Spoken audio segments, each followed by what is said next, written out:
Hello, everybody, and welcome to Not Only Not only in pink. isn't it 22nd century Not Only in Pink?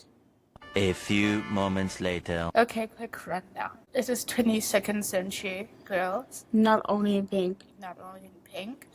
And basically, the show is about. Woman empowerment, yeah.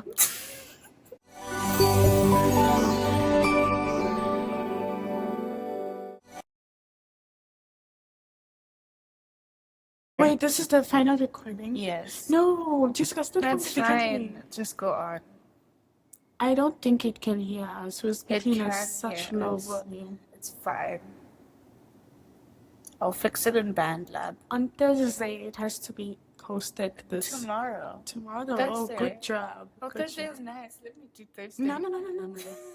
A few moments Okay, later. so Not Only in Pink is basically made for that, for empowerment of women Yes.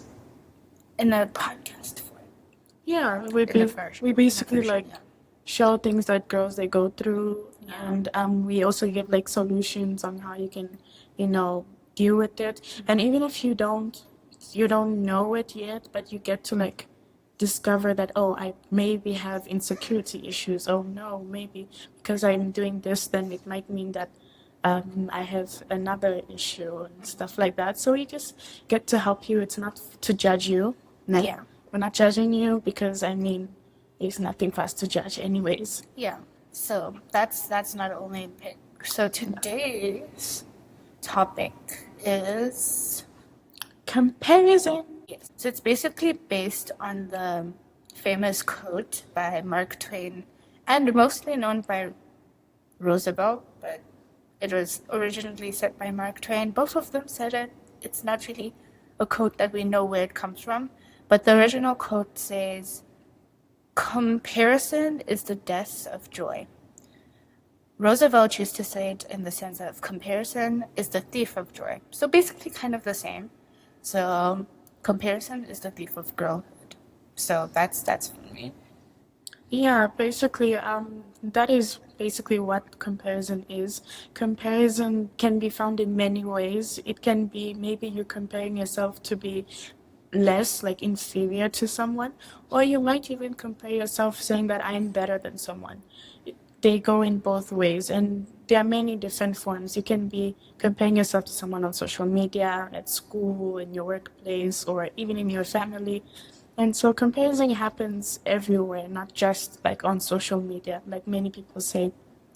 Yeah, so let's start with the definition of comparison. According to Oxford dictionaries, it says a comparison or estimate of the similarities or dissimilarities between two things or people.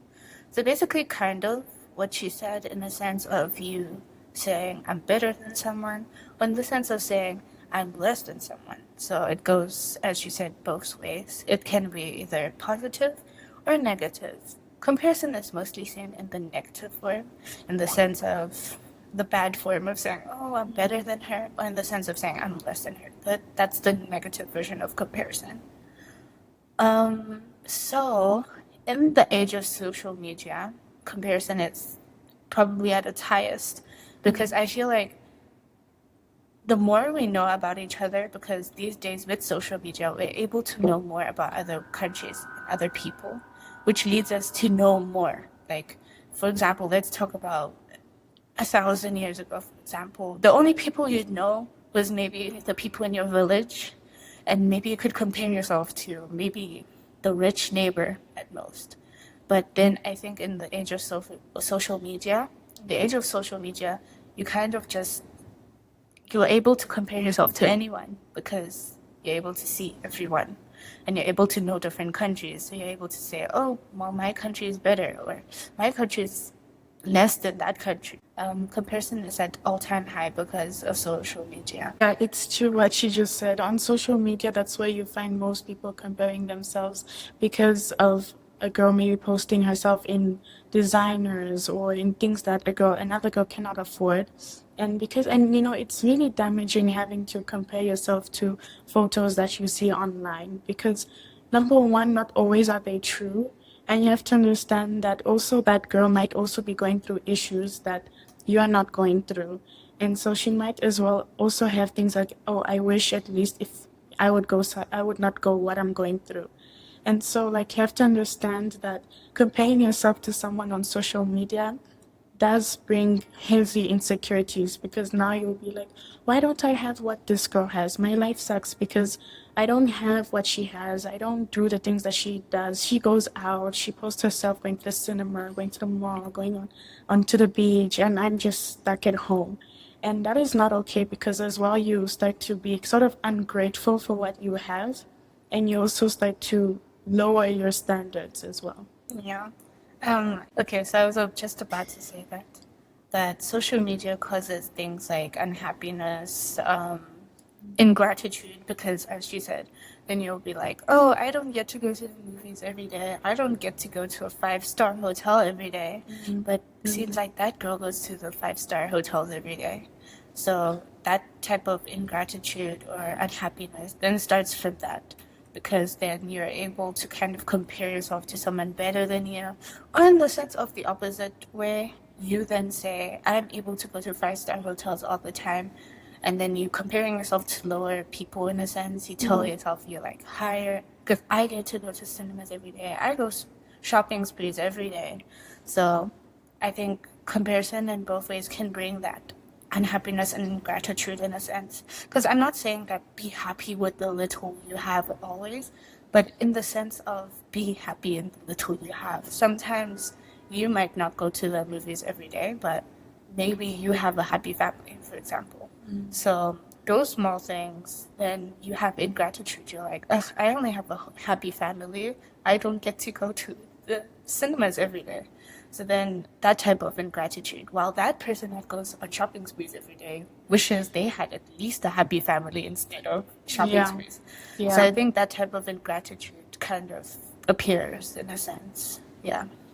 Yeah, so we have here a few Bible verses that basically speaks about what we're talking about of comparison. So Okay. Jessica.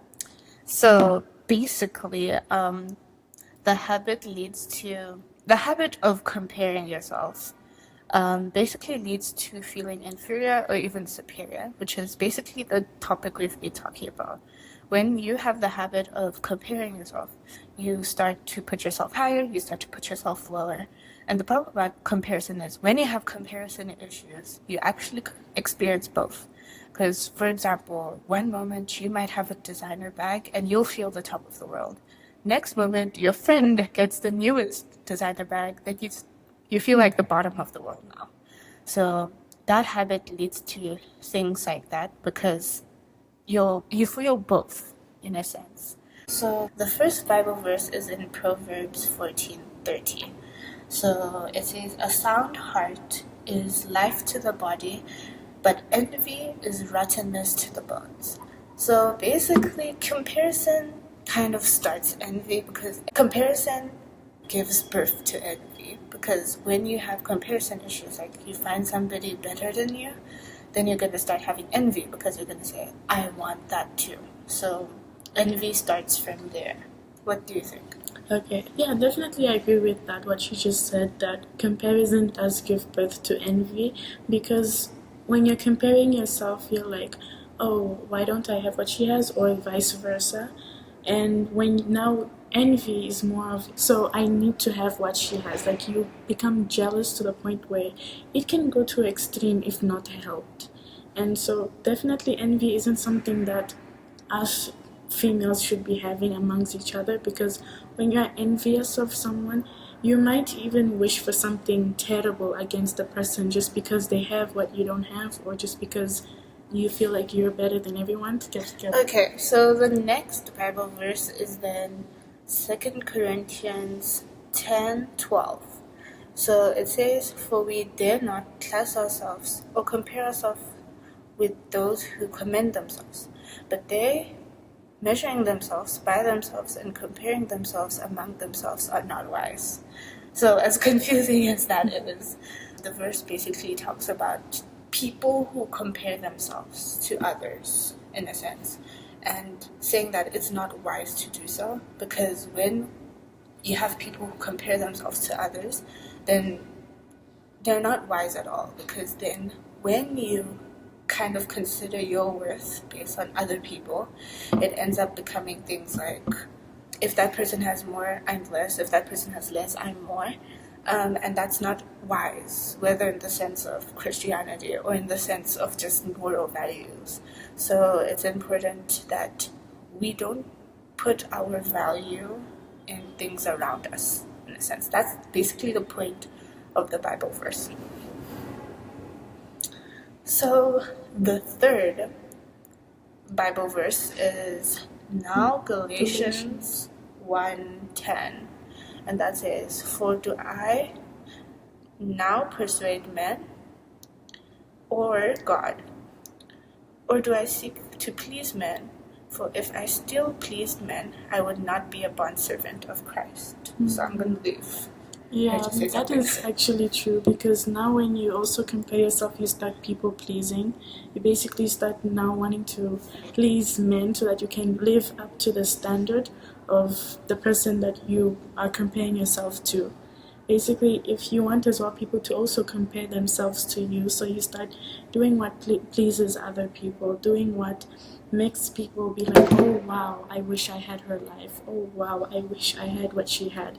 And you doing that, you have to understand that you will please other people, but what about God? And God is superior to men. And so you just by pleasing men is not enough, because our main goal is to please God. And so by you constantly making yourself to be a people pleaser, by wanting other people to compare themselves to you, is not right, honestly, because then you're not pleasing God, which is our main focus and goal. Yeah. So I think she said everything about that verse. So the second last verse that we have is from Philippians 4, verse 11 to 12. So it's quite long. Not that I speak in regard to need, for I have learned in whatever state I am to be content. I know how to be abased, and I know how to abound. Everywhere and in all things I have learned both to be full and to be hungry, both to abound and to suffer need. So basically, this one isn't really about comparison. I think this verse mostly speaks about accepting. Kind of this how to solve comparison if you do suffer from comparing yourself. It's that you have to kind of take it in. You have to recognize that I do compare myself, and now you have to, as the verse says, you have to learn to be content in whatever state I am. As Paul says here in Philippians, he says, I have learned in whatever state I am to be content. So whatever happens, I'll be happy. Whether I go to the cinema every day, I will be happy. So he knows how to be abased, and I know how to be abound. So he knows what is to have everything and what is to have nothing, everywhere and in all things. So it doesn't matter where you are, you've learned to be full and to be hungry. So the same thing, you have to kind of recognize that in whatever you have, whether you have or you don't have, you have to be content with yourself. Yeah, I definitely agree, because we have to understand that whether I do have or I don't have, I'm still who I am. You cannot change your personality. You cannot change who yourself based on what you have, based on, oh no, I don't have this, so because of that I need to change the way I am. No, you shouldn't be doing that. You should remain the same, what she said, content, like in the verse it said, remain to be content in no matter what state you're in. Yeah. So now basically we're moving on with this verse, we're moving on how to solve comparison, because we've gone through what is comparison, what does it entail, what does it cause, but now it's how to solve it, because okay, I have it, now what do I do? So basically this verse really helps in that sense, and I think the first step to solve comparison is that first recognize, and instead of comparing yourself to other people, for me, and the next verse will actually talk about it, for me, instead of comparing to other people, you should compare yourself to yourself, if you get what I mean. because then that means that you will actually be able to track your progress. For example, last year I did not know what red pandas are. This year I know what red pandas are. Now you compared yourself I compared myself to last year, and I recognized that last year I didn't know this year I do. So when you compare yourself to yourself, you're actually able to actually track your own progress in a sense.